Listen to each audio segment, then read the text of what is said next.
Hindi tiyak ni Natalie kung kusang umalis ang bisita o pinaalis ito ng binata. Basta ang alam niya ay nagdiriwang ang kanyang puso dahil nawala sa kanyang paningin ng babae. She was very excited dahil mamaya lamang ay makakasama na niya ang nilalaman ng kanyang puso, si Cameron. Sa akin ipinamana ni Sir Marco yung mansyon? Nanlaki ang mga matang bulalas ni Natalie. Hindi siya makapaniwala. Bigla tuloy pumasok sa kanyang isipan ang huling pag-uusap nila ni Sir Marco. Nagimbal siya kung ganoon ang mansyon ang tinutukoy nitong ibibigay sa kanya. Congratulations, Iha. Nakangiting sabi ng abogado. Sa tansya niya ay kaedad ito ni Sir Marco. Ang kaibahan lang ay malakas ito dahil wala itong sakit. Thank you, attorney, pero hindi ko ito matatanggap. Otomatikong napatingin sa kanya si Cameron. Nakatingin lang ito sa kanya, pero blanko ang ekspresyon ng muka. Hindi tuloy niya malaman kung anong nasa loob nito, dahil sa ginawang pagpapamana sa kanya ng mansyon ng ama nito. Oh, come on. Hindi mo magagawang baliwalain ang mansyon na to.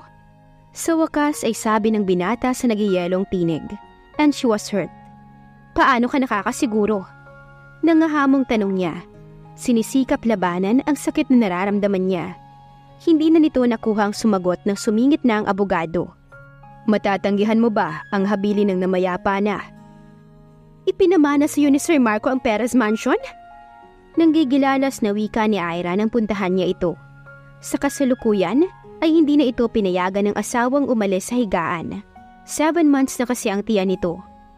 Bumuntong hininga siya bago tumango. Ngumiti ito. Di bongga!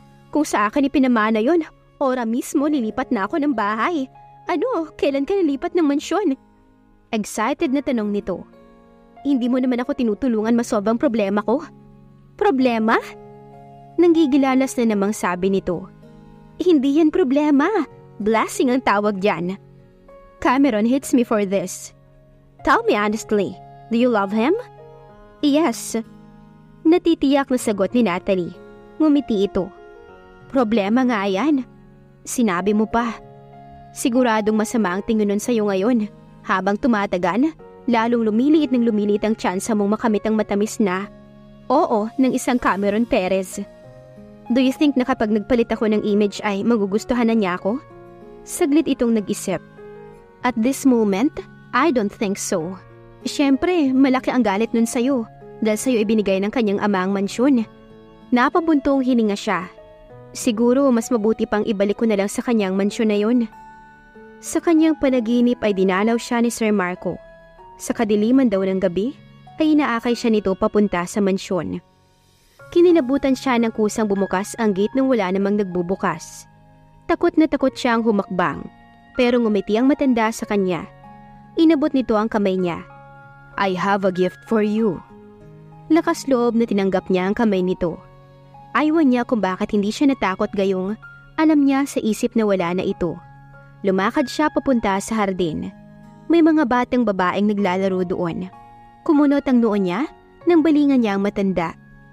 Sino sila? The future. Bagamat nagtataka siya sa tinura nito, ay hindi na siya kumibo. Ngayon ay nasa harapan na sila ng mansyon. Tumingin ito sa kanya. The mansion is yours now. Napabalikwa si Natalie.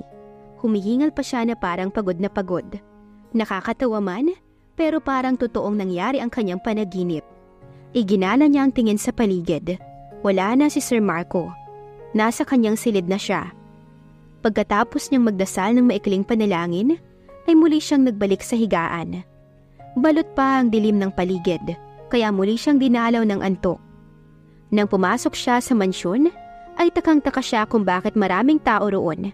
Nagsasayawan, puro pormal ang mga kasuotan. Animo may malaking ipinagdiriwang. At pagtingin niya sa sariling damit, ay lalo siyang nagtaka. Naka-wedding gown siya. Ikinasal na ba siya? May I dance with you, my wife? Bigla niyang nilingon ang may-ari ng tinig. Cameron? Wika niya. Natalie, late ka na! Sigaw ng tinig mula sa labas ng pintuan. Napabalikwa siya ng bangon. Pagtingin niya sa relo ay mag-aalas 8 na. Oh my God! Naibulalas niya. Halos magkumahog siya sa paggayak. Tarantang-taranta siya. Tuloy, nai-imagine na niya ang masungit na ayos ni Cameron dahil maraming trabaho ang dapat niyang gawin ngayong araw na to. But unconsciously she smiled when she remembered the dream. May katuparan ba ang panaginip niyang iyon? What time is it? Inip na tanong ng binata. Napalunok siya nang makita niya itong nakaupo sa kanyang pwesto. Nakataas pa ang dalawang paa nito sa mesa. Halatang hinihintay siya nito. I'm sorry. Madilim ang mukha nito nang tumayo ito. Lock the door. Mariing utos nito. Sinunod niya ang sinabi ng binata. Now, anong oras na? 10 o'clock. Nabigyan ka lang ng mansyon. Nagpiprima donna ka na. Hindi naman. Maupo ka. Muli sinunod niya ang gusto nito. Pag-usapan natin ang tungkol sa mana mo. Idiniin nito ang huling dalawang katagang binigkas nito. Hindi siya mapakali sa kanyang upuan. Damang-dama kasi niya ang galit nito. Gusto ko lang malaman yung hindi ko ginusto ang desisyon ni Sir Marco. Tell that to the Marines. Galit na sabi nito.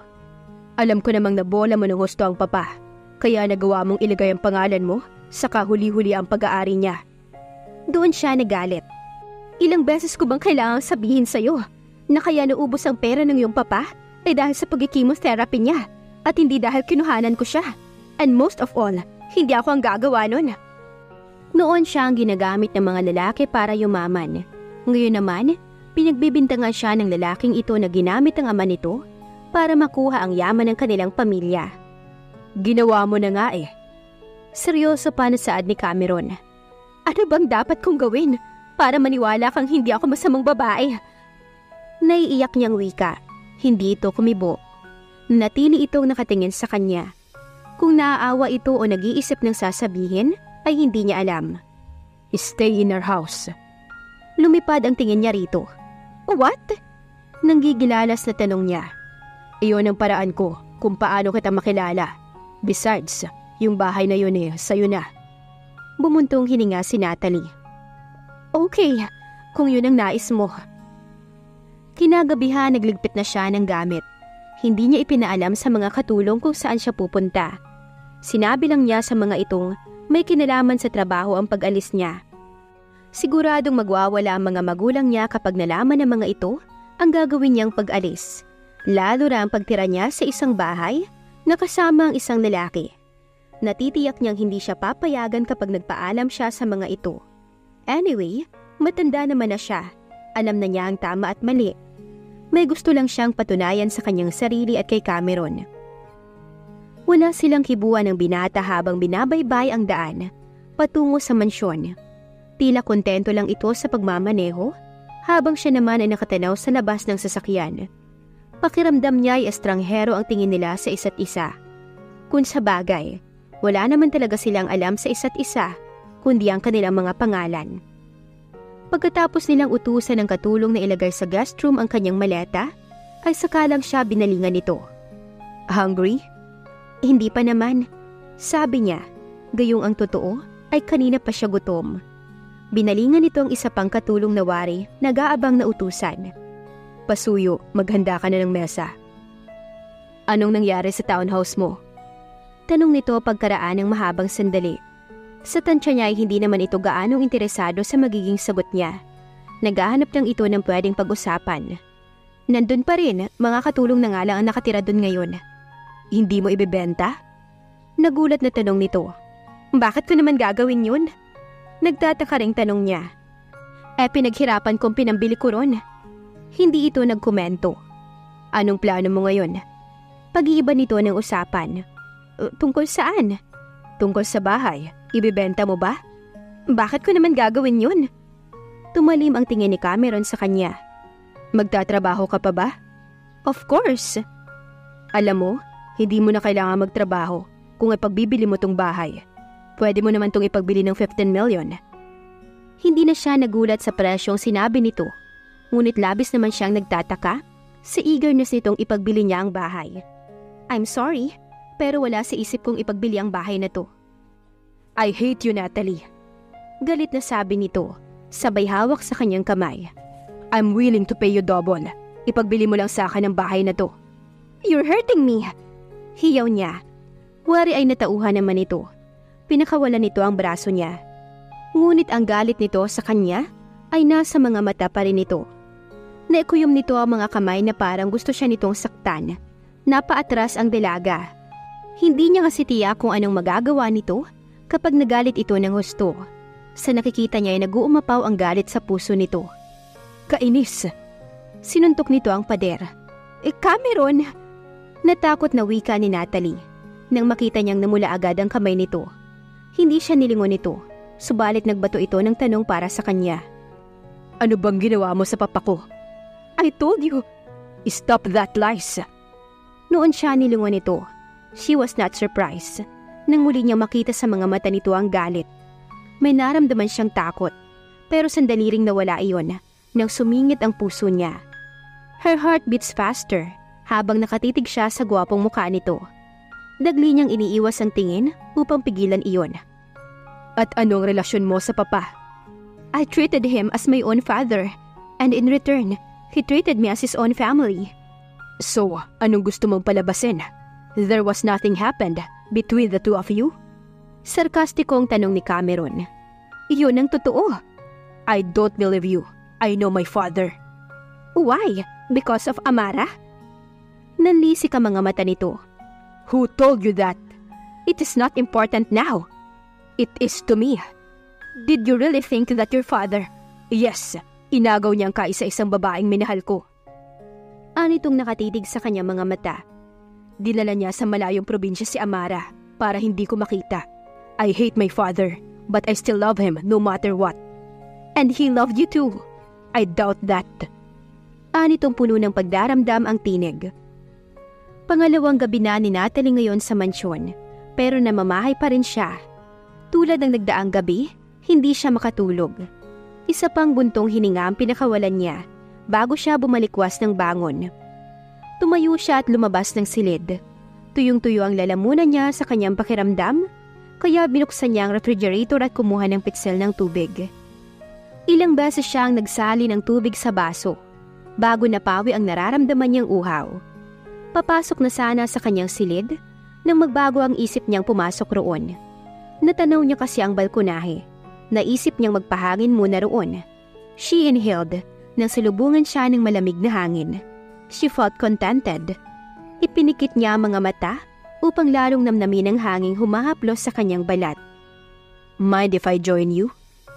Nagulat na napalingon siya. Hindi na nito hinintay ang pagtugon niya. Humakbang na ito palapit sa kanya. Hindi ka rin makatulog? Namamahay ako eh. Do you miss him? Batid niya ang ama nito ang tinutukoy nito. Yes. Tumalim ang tingin nito sa kanya, pero ipinagkibit balikat lang niya. But deep inside her heart, she was hurt. She loved Cameron very much. Kung maaari lang nasabihin niya rito ang kanyang totoong nararamdaman, ginawa na sana niya. Pero ayaw niyang masaktan. Takot siya sa posibleng maging reaksyon nito kapag ginawa niya iyon. Idinaan na lang niya sa sunod-sunod na buntong hininga ang feelings niya para dito. Alam mo bang sa bawat sulok ng bahay na ito naroon ang alaala ng kabataan at kamusmusan ko. Napabaling siya rito. Bitterness was in his voice. Galit pa rin ba ito sa kanya? O nangihinayang ito dahil hindi rito pinamana ng ama ang mansyon? Pero bakit sa kanya ipinamana iyon? Hanggang ngayon ay hindi niya makuha ang logic kung bakit ginawa iyon ng matanda. I'm sorry. Nakuha niyang sabihin. Hindi ito kumibo. Nanatili itong nakatiimbagang. Matalim ang tingin nito sa langit. And I'm willing to do all. Huwag lang tuluyang mawala sa akin ang mansyong to. Napaatras si Natalie nang ibaling nito ang tingin sa kanya. She had never been scared of anyone before, but she was now. Nag-aapoy kasi ang bawat tinging ibinabato ng binata sa kanya. Muli siyang napaatras nang lumapit ito. Nanginginig na siya sa takot. Kumunot naman ang noon nito. Will you stop acting as if I'm going to hurt you? Galit na sabi nito sa kanya. Bahagya siyang nakahinga ng maluwag. Don't worry, kahit na galit ako ay hindi ko magagawang manakit ng babae. I didn't mean that. Natahimik siya. Natalie. Tumingin siya rito. Malamlam ang mga mata nitong nakatingin sa kanya. Wari ay nag-uumapaw iyon sa pag-ibig. My God, She was imagining a lot. Yes? Parang ayaw lumabas ng katagang iyon sa kanyang labi. Bumuntong hininga muna ito bago nito nakuhang magsalita ulit. I'll marry you. Napatulala si Natalie sa sinabi ng binata. Kaya ilang minuto rin siyang hindi nakagalaw. Are you out of your mind? Naguguluhang wika niya. Hindi niya maintindihan kung anong pumasok sa isip nito at bigla ay sinabing pakakasalan siya nito. Hindi ito sumagot. Sa halip, hinagilap ng kamay nito ang kanyang braso. Hindi niya nakuhang makapag-react nang bigla siyang halikan nito. Puno ng kasiyahan ang naramdaman ni Natalie ng sandaling iyon. Kaya wala siyang nagawa kundi tugunin ang halik nito. Ilang saglit pa ay saglit itong huminto. Pwede mo bang tanggalin ang iyong salamin? Inis na wika nito. Napangiti siya ng mapagtantong, nasasaktan sa makapal na salamin iyon.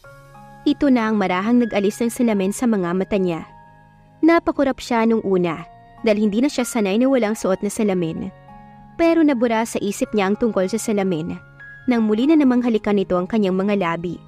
Buong puso naman siyang tumugon sa halik nito.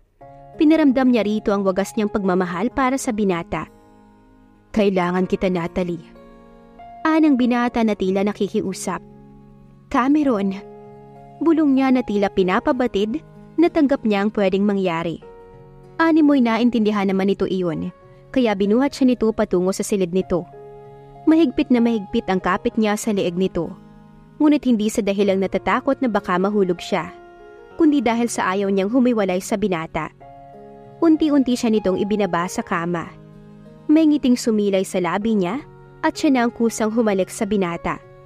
Gusto niyang ipadama rito ang kanyang pag-ibig. Tila pareha sila na gusto ng sandaling iyon.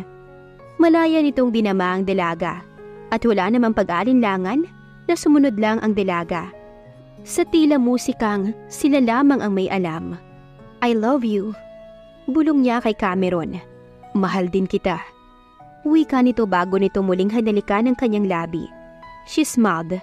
Those were the sweetest words she had ever heard in her entire life. Ilang sandali pa iginiya na siya nito patungo sa paraiso, sa walang hanggang kaligayahan na mararating lang ng dalawang taong nagmamahalan. At napakasaya ni Natalie ng sandaling iyon dahil kahit walang kasiguraduhan ay alam niyang may pagtingin na rin sa kanyang binata. Magkaroon na kaya ng katuparan ang pangarap ni Natalie na mapaibig ang binata? Abangan sa susunod na kabanata ng ating kwento. Please like, share, subscribe for more updates. Maraming salamat po.